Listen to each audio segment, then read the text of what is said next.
Howdy folks, and welcome back to World of Tanks with the Apokolypse.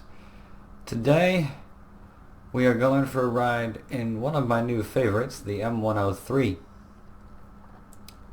This M103 is the Tier 9 American heavy tank. It is equipped right now with the 120mm gun, not the top gun, the middle one, and the stock turret.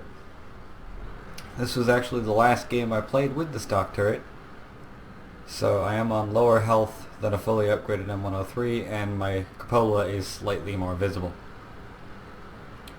I also have a slightly shorter view range than the fully upgraded M103, but hey, it doesn't make much of a difference in this game. We're going to be taking the 103 up on the ridge here in Hidden Valley. We're in a Tier 9 game, very favorable matchmaking for us today. It's fairly even as far as teams go. We got a bunch of heavy tanks, they got a bunch of heavy tanks, we got a bunch of mediums, not very many tank stores, same thing with them, and one light tank per team. So no big swing differences here. Teams are relatively even. So we're going to be heading up on this ridge. And before I get really into the replay, I would like to mention every single one of these videos I do post the replay file on our WorldOfTanksReplays.com or WOTReplays.com, and there I post the link in the description every time. You click that link and you can view the post-game stats for that game. The same screen that you get every time you finish a game. You know, that shows you the credits earned, damage done, all of that stuff, team statistics. You can see all of it. It's that screen, and from there you can even download the replay, watch it yourself, pause, play, whatever you want. And of course the comments are there too, but you know what, if you're commenting on a replay, might as well do it here. But yeah, I would just like to point y'all attention to it, because it is there, and it is a useful source of information. It helps give a bigger picture of the game itself. Anyways, back to the replay. I am all alone up on this corner against that STI and Tiger 1. And they're not the only things back there. You can see on the mini-map all of their heavies are right here. And a lot of our heavies are camped back. And that isn't a terrible thing, because a lot of them are sniping heavies, but I don't know if you've noticed, I'm the only one putting shots into either of these guys. Kind of fighting the gun depression there on the ST1. I don't want to sit still and aim a shot, because it does take a long time to aim this gun, and there is my weak spot on top of the turret. You can see it right now. Take the Tiger out with a lucky fire, straight into the lower glacis with the shot. Fires are very common with the Tiger when you hit them there. That 232 trying to poke around, nope, okay. Gonna look at the ST1 again. There are no artillery, so we don't have to worry about getting hit by those, but I really don't want to be trying to shoot at the side of an ST1's turret, or STI's turret, whatever. I'm also trying to help this WZ-120, who's the only other person up here with me. I can't do an incredible amount for him other than keep these guys up on the hill occupied.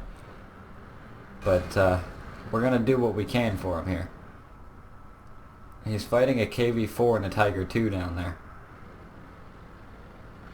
And he does do a remarkably good job of it, while I am fighting off these two up here. And all of the rest of our heavy tanks on our team are milling around back at the entrance to the canyon, fighting for shooting spots. So our WZ-120 just killed our KV-4. I took another shot from that ST-1 without being able to return fire, so not too happy about that, but we can live. The M103 is very, very strongly armored from the front, particularly with all the curving. The base armor values aren't all that thick, but because of the curving and angling of the armor, it's really, really bouncy. Same with the turret. It's only 127mm thick on the front and sides, but because of that angling, it's very, very difficult to pen a shot unless you hit really, really luckily right on that nose, like that ST1 did.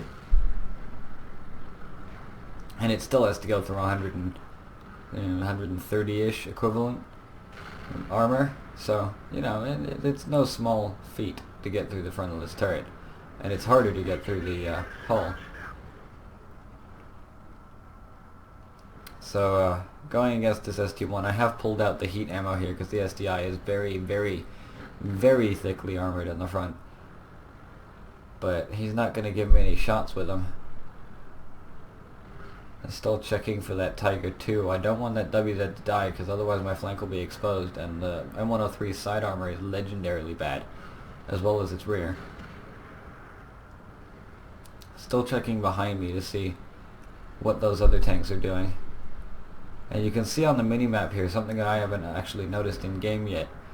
Our force on the outside flank of this map, down in the valley, or the city valley, the river valley down there, by the town, has pretty much collapsed to that T-28, putting a shot into the side of the T-32 there. And I haven't noticed it yet, but I will be noticing very, very soon. T-34 takes out the T-32. I think I just got poked, oh well. I put another shot in the SD-1, it bounces, kind of expected it. I have 250 pen with this gun, but... Oh, now he's rushing me, okay. Tracks, want to kill the tracks, want to get the tracks, there we go, okay. Now he's spun, now I need to get around beside him, because the SD-1 side armor isn't that great. At least not compared to its front. Angle to bounce his shot, he took the gun. Oh well, get that ripped back up again. This gun is as inaccurate as it is, we don't want it getting any worse. 2,800 damage done so far. I'm on 590 health. We are pretty much even in score right now, but this is where everything starts going wrong. That T-25-2 down there puts pressure on the WZ. WZ one-shots it. And now there's an IS-8 for me to deal with. I'm backing up. I don't want to give him my lower glacis. Gotta get back down this hill to where the tank is stronger, so I can go hold down against this IS-8, but it does mean I'm going to have to sit here and wait for him to come to me. And our team is milling around down there in the bottom of the valley. The WZ's going to try and flank, but there's that rheumatoid, the Roomba over there. And try and get a shot. Nope, and he puts one into me. Back up. I don't want to take another shot because I can't take another shot now. The WZ puts one into the IS-8. As the IS-8's backing up for him, I'm going to try and go, oh no, he's not backing up. Okay, we're going to back off. Put a shot into him. That tracked him, and he repaired. Back off some more. T-32 is with me. And neither of us can take a shot though, but there is another one into him. Okay. Now, the T-34, T-32, Roomba, and me are all that's left on our team against the T-44, Super Pershing, another Roomba, and a T-28. However, the T-28 is going to be coming around behind us at any second now. So, I start turning this thing around, and I'm hoping he's going to come up down on that ridge directly below us, because the T-28 is not fast, but what I didn't count on was that the T-44 is fast.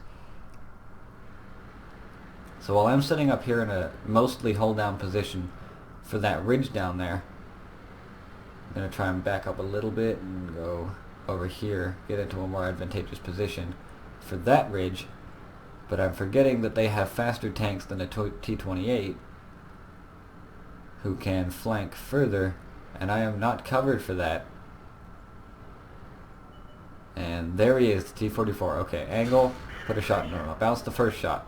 Our T-32 just dived off the cliff behind me, so he's going to be no help right now. The Roomba sat still, I don't know why. Bounce another shot. Don't let him get behind me. Try and keep the front armor out. And... nope. The T-28 finally arrived. 4,226 damage later. What a heartbreak in the M103. These two are just... there goes the T-32. Not even looking in the right direction. And the Roomba is now preoccupied with the T-44.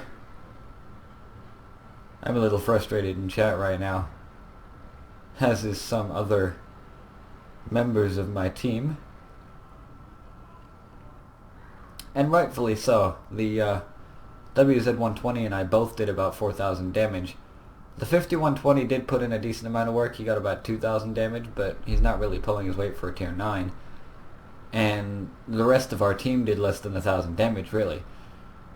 So, it was a carry, but it wasn't carried enough. And this Roomba is just going to blatantly ignore the T-28 next to him and continue looking at the T-44 behind the rock until the T-28 can slowly make its way around his rock. And boom. Well, I hope you guys enjoyed this video. Again, check out the replay file on worldoftanksreplays.com. The link will be in the description below, along with all the social media stuffs, and of course the name and description of the tank itself. As per usual, I hope you guys enjoyed, and I'll see you next time. Watch your 6, folks.